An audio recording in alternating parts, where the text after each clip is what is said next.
Let me show you how to build this modern, sticky, vertical sidebar website. Let's break it down.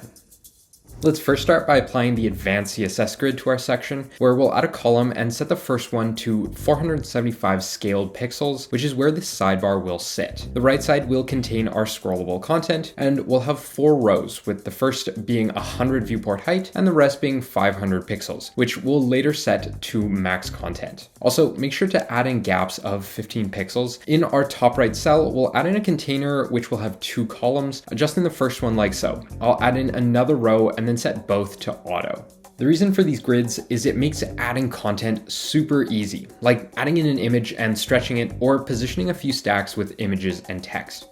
Moving down, let's add in another container, and this time add in 1 more column and change the height. Then I can super easily add in an image and drop in a container and center it, making sure to set the 500 pixel height to max content. Finally, we can add in an image and some text. For the row below, let's set up a container with a top row of max content and a bottom row of 1 FR.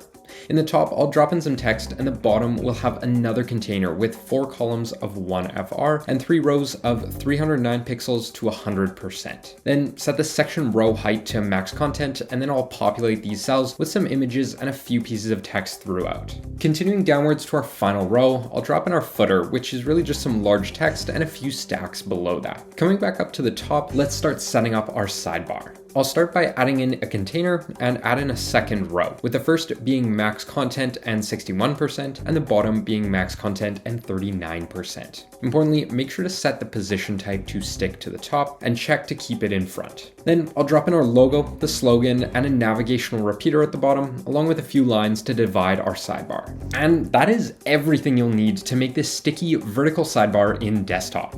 And in the next video, we'll go through making this entire design completely mobile and tablet responsive. Want to see more videos like this? Check out another tutorial.